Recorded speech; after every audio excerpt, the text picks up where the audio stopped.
Hey, salut Kiki, c'est Mani, RC Garage 68 et sur une piste professionnelle. Nous sommes ici au TTRC 90, donc de Bermond. Exact. Exactement. Soutenu par le Crédit Mutuel, un grand merci au Crédit Mut qui a fait beaucoup de choses pour le circuit. Et Donuts Racing. Et on a ici les professionnels. Et on va les laisser causer. Pourquoi il faut le camp lui? Le pilote qui s'en va, Donc bonjour à tous, Patrick, je suis trésorier du TTRC 90.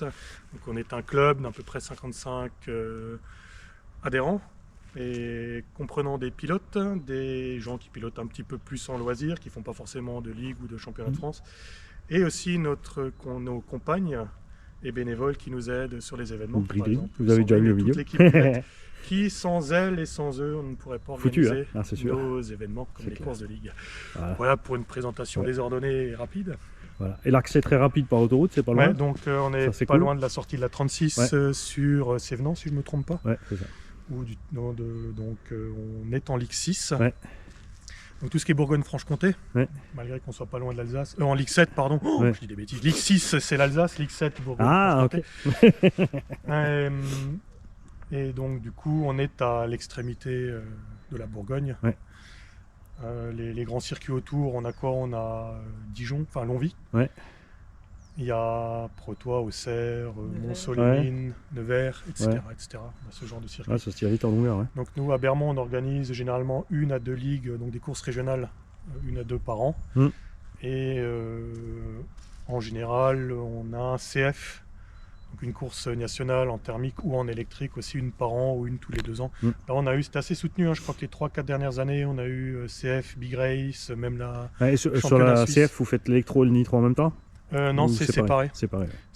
Donc cette année, on a eu l'électrique. Donc en élite et en national, si je me trompe pas. J'ai une mémoire de dingue. Et l'an dernier, par contre, on avait la Big Race. Donc là, on réunit tout ce qui est plus de 45 élite et national. Donc on avait quasiment 140 pilotes sur le site. Ça fait un paquet. C'était big, c'était une belle organisation. Ça fait comme le Val d'Argent, quoi. Exact. Voilà. Et donc le circuit, un 8e, un 10e. Un 10e, un 8e. Buggy, truggy. En indice, les shorkers. Parce que ça va. Voilà, tout ce qui est plus petit, bien sûr, aussi, pour ceux qui ont envie, mais pas plus gros. Donc un 10e, dans la ligne droite, c'est un peu chaud quand même pour l'un 10e, mais ça passe, ça marche très bien. Nous, on a commencé il y a 4-5 ans avec du slash. 3S, ça va. C'est avant de passer c'est sûr. Le petit égout à la course. Vous inquiétez pas, on va vous montrer la ligne droite, les gars. Le circuit est en full terre, quelques petites zones de pavé. Et donc c'est beaucoup d'entretien. C'est pour ça qu'on est assez strict avec le format véhicule qui roule. Vous avez une dameuse. Aussi le temps, on a un compacteur, beaucoup de matériel compacteur. Ça demande, comme tous les clubs, faut du bénévole pour pouvoir l'entretenir. C'est beaucoup de boulot. Là, on a la chance, elle est bien en bon état pour cette fin d'année. Donc on a la ligne droite qui attaque là-bas. Donc on a l'avantage de la descente pour vraiment pousser fort les gaz en fait. Ça fait que tu arrives très fort au bout. 350 mètres de piste à peu près. Méga grand virage surélevé, absolument génial. Après on resserre avec, tu vois, c'est du tout terrain, il y a des bosses, il y a des trous quoi, ça c'est beaucoup plus sympa. Un petit saut par là-bas, sur la double. Un autre par ici, pour aller trop loin parce qu'il faut prendre le virage. Donc on finit sur les pavés. Là un petit décrochage. Là attention, ça c'est l'inverse, ça c'est le virage en DVR au lieu d'être surélevé, donc ça te pousse vers l'extérieur. Et après il faut bien aviser pour là. Alors ça me plaît beaucoup ce passage là. Ça c'est excellent. Il y a déjà eu de belles arrivées parce que l'arrivée au niveau de la banderole Crédit Mutuel à fond. Et j'ai souvenir que dans le dernier tour, tu sais, comme tu sais que c'est fini, ça pousse et il n'y a plus personne qui freine dans le virage. C'est ça, ils s'en foutent. Il faut juste passer quoi. Non, il y a eu des choses faites pour le comptage quoi. Ça se joue au millième des fois. Ensuite, il y a un petit coup de réaxel, virage sur le pavé, donc ça c'est toujours glissant avec les pneus TT. En général, où ça va? Alors, tout dépend. Si maintenant, aujourd'hui, un peu pavé froid, ça peut être glissant. Quand c'est mouillé, c'est hyper glissant. Par contre, quand la piste commence à prendre du grip, surtout sur des grands événements comme les SF et des choses comme ça, ça noircit, même sur la terre. Oui, tu laisses la gomme. Et sûr. Là, du coup, par contre, les pneus ils morflent aussi, si tu arrives trop vite. Là. Ça peut. Le virage pavé, généralement, le grand au fond. Et ensuite, on a une bosse assez sympa là. Normalement, si tu la prends bien, tu décolles sur le noir et tu touches plus en haut de l'autre côté. Normalement, si tu le fais correctement, tu décolles sur le noir et tu poses les 4 roues dans la descente juste avant de prendre le virage. Je te rappelle, ouais, et la suspension ne touche même pas parce que tu es vraiment... on voit les traces de toute façon. Ça peut être super souple. De roulage, ouais, c'est ça, ouais. Bah, c'est l'avantage des appels contre-appels, hein. C'est la différence entre le circuit et après il y a des réceptions qui sont un peu... oui, mais tu vois, sur le freeride, tu vois, tu décolles sur n'importe quoi et t'arrives où t'arrives. Ouais. Alors que sur les circuits, c'est quand même un minimum calculé. Non, on a... Donc c'est assez sympa, ouais. Alex et d'autres personnes du club qui nous ont aidé à faire la piste. Et ce qui est cool aussi, c'est une piste, tu peux rouler quand il n'y a personne à l'envers. Il est, comment dire, à l'envers, elle est nickel à prendre. Ouais, ils ont super bossé en début d'année. Ouais. Et là, le gars qui nous a fait les modules et les pistes le fait bien, connaît son taf et ça décolle et ça atterrit super bien, quoi. Ah, c'est cool. Ça a été testé, revu et tout. Ouais. Il y en a par là-bas, un petit champion en herbe. Enfin en herbe. Je pense qu'il fait 2 tours, j'en fais un. Ouais, ça on verra, tu sais jamais. Il pourra peut-être en faire 3. Le pilote est timide, mais son véhicule ne l'est pas. Non, il est moins timide. Bon, bah on va s'y mettre, c'est pas tout ça. On va commencer cool avec les petits engins légers pour ma part. Lui, il a déjà tartiné avec le... C'était quoi le truggy que t'avais avant? Buggy. Le buggy. Donc, on voyait sévère déjà. Combien autour? Une bonne moyenne. C'est combien une bonne moyenne? Bah voilà, Cadeau, président honoraire. Bonjour monsieur le président. À l'origine du club, hein, ça fait combien de temps? 30 ans plus? 30. Club ou modélisme? Toi le modélisme? Moi le modélisme, 30... 30 et des brouettes. 40. 33. 33. Et le club, 34. ça fait... Marc. Cadeau. Salut. Voilà, bah tiens, on a toute la brochette, ça y est, on les tient. Il n'y a plus que la comptable qui est pas 89 ici, on est Septembre 89. Septembre 89. Septembre 89. Ça va faire... Ouais. Et c'est le 3e déménagement. Ouais. Ah, vous avez déjà déménagé le circuit en plus? Oh là, oui. Ouais. 3 fois. Tu baladais autour du village ou? Non. Non, d'abord on était en Delnan. Ouais. Pendant 10 ans. Après, on a été à Trévenant. Ouais. On a eu un temps mort. Oui, avec les constructions qui grandissent et tout, des fois tu es obligé de partir, quoi. Hein, on ne trouvait pas de terrain. On est resté 3 ans ou 4 ans sans circuit. Terrain. Ok. Mais le club, on n'a pas dit sur le club, on a voulu continuer. Oui. On faisait des courses extérieures. Bah ouais, faut être tenace. Et après, on est venu ici depuis 2008. 2008 ici donc. Oui. Ouais. Fin 2008, début de 89, c'était à Celle-Nom, c'est ça? Non, c'était où en 89? 89, en Delnan. En Delnan, ouais. Non, ah oui, on était aussi au Perche, à Belfort, je ne sais pas si tu connais. Non, pas du tout, non. Au-dessus de l'autoroute, c'est au Perche. Oui, c'est vrai qu'on était au Perche tout au début. On oublie les Perches. On grandit l'autoroute, voilà, donc du coup, il n'y a plus de place. Les Perches, de 89 à 91, on était au Perche. Okay. Et donc, en infrastructure, on a des gros stands couverts. On a le stand de pilotage aussi, le truc pour récupérer des véhicules pour les mécanos, et à venir donc encore les sanitaires. Les sanitaires, ouais, qui sont qui seront financés par derrière. Voilà. Ça, c'était la bonne nouvelle de cette année. Donc il y aura la totalité de l'équipement pour accueillir les grandes courses. Normalement, on a sur les grandes compétitions, on a des chapiteaux qui complètent aussi le stand là, avec des tables qui sont installées.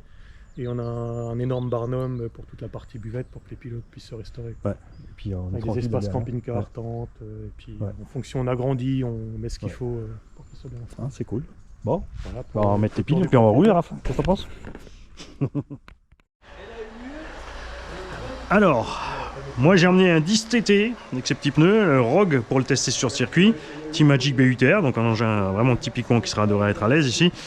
Le Fury avec son moteur avant pour comparer avec le Slash qui a son moteur arrière. Celui-là est LCG et celui-là HCG, donc on verra aussi encore la différence de comportement, donc il y a une double différence de comportement entre ces deux. Le 4x4, ces deux sont un BL2S, on a donc mis des étagements un peu plus gros pour tirer un peu plus long parce que sinon là-bas derrière ça va vraiment traîner. Lui, il n'y a pas de souci, 3S. On a emmené aussi le Asuga à Mathieu qui est donc en 1000 kV. Il est en 8 mais en 1000 kV, donc on n'est pas plus vite que les autres. Mais vu que c'est un poids lourd, ça nous permettra un peu d'avoir une conduite un peu plus turbo-diesel. On a emmené quelques accus. Là, quelques paquets. Et on a Raphaël qui a amené donc ses buggy, Techno, Truggy Techno. Toi aussi t'as amené les tiens du coup? Il y a tout qui arrafe. En fait, théoriquement, il y en a une partie qui est à moi. Ouais. Mais vu qu'il roule plus, moi je roule plus, hein, je mécanise et Je spot, aujourd'hui, tu vas rouler un peu. Ouais, je vais sortir sûrement le... Ouais. En fait, ça c'était le mien, mais il est réglé pour lui. Ouais. Il l'utilise en... Voilà. Comment dire? C'est plus le mulet, souvent le donneur de pièces sur les courses. En équipant donc sur des XR8 Plus Pro, là, machin bidule. Les G3 Plus. G3+.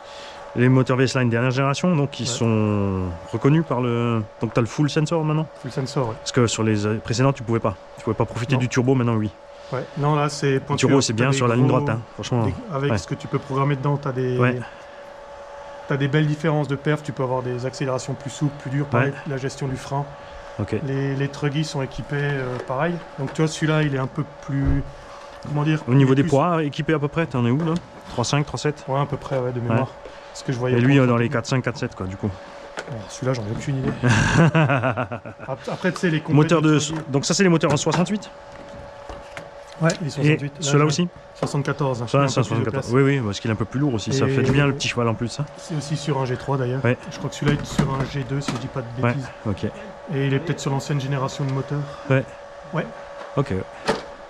Ah, ça c'est un XR8, les gros là, les carrés. Ouais. Mais basiquement, ouais, donc l'électronique VS-Line et... Bon, réception ça les puces de comptage partout parce qu'on a le comptage permanent sur la piste. Ouais. Donc on peut voir les... Oui, tu as ton temps permanent. Et au niveau des cerveaux, donc j'ai vu que tu as 3 différences. Là, c'est un SPT. Là, c'est un... je sais pas quoi. Je sais plus comment ça s'appelle. AGF. Et vraiment, c'est du VS-Line partout. Ouais. Là, c'était... En fait, je l'avais eu d'occasion. Il est équipé comme ça. Donc en fait, c'est tout des cerveaux Yipin et JX rebadgés. Et celui-ci, j'ai eu un souci de cerveau sur une course et il a dépanné. Donc... Moi, je vais me faire un t-shirt I Love China. Je vais mettre toutes les marques réelles, c'est des producteurs chinois. Bon, c'est tant que ça marche. Avec le petit égal et tous les rebadgers derrière. Après, tu vois, l'électronique, souvent, ça c'était l'électronique d'un buggy qui a 2 ans, elle tourne toujours dans le truc. Ouais, un petit thermique là. Ça, c'est bien ça aussi. On a de l'HB aussi aujourd'hui. On est sur quoi comme machine là? De HB. Deux hot bodies. Donc Mingyang. C'est Mingyang qui fabrique ça. Mingyang à la base, CY Racing. Il fabrique depuis 30 ans des buggy pour les marques européennes. Ah, ok. Seulement, franchement, avant, ils ne le disaient pas chez nous, quoi.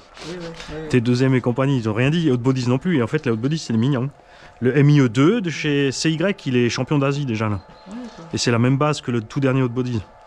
Ils ont juste après Hot Bodies, ils ont plus de carbone dessus et de machin, mais en fait, les Chinois, ils ont dit ça change rien, quoi.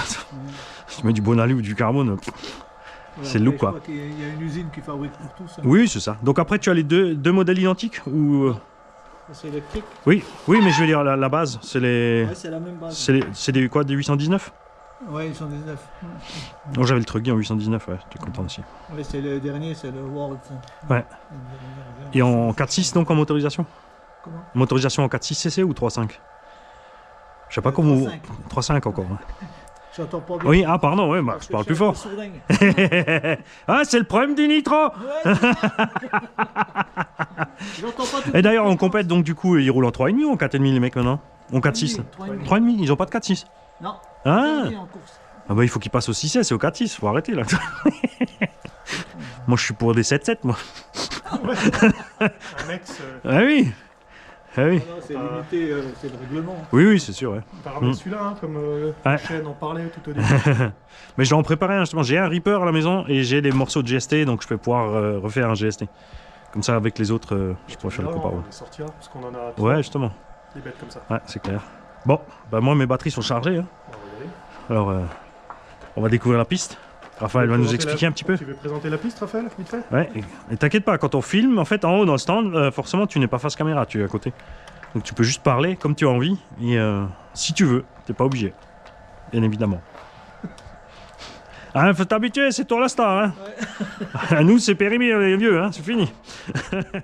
Alors, moi j'ai le Slash BL2S là, avec son rapport de transmission un petit peu plus long. On a les suspensions réglage d'origine et les BF Goodrich d'origine dessus. Raph, il a le Techno EB48, combien? 2 48.2.0. Donc il va passer devant nous. Et il va nous raconter un petit peu le circuit s'il a envie.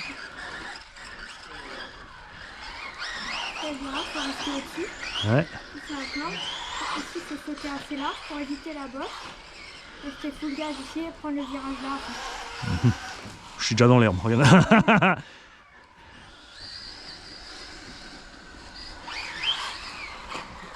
Deux roues motrices. C'est coincé le deux roues motrices. C'est un beau slide ça. Avec un peu plus des gens, je faisais le tour. Hein. Ah là, comme c'est mouillé, il y a moyen de faire du gros drift par-dessus. Ouais. Attends, deux roues motrices là, c'est funky là. Et c'est sympa aussi la partie là en dévers là où tu restes sur la corde intérieure là. Merci. Là, ici il faut rester droit. Il y a le plus sport possible. Là, extérieur et tu sautes. Là, il faut bien être à l'extérieur et plonger à l'intérieur pour faire le tour comme ça. Pas ici. Ouais.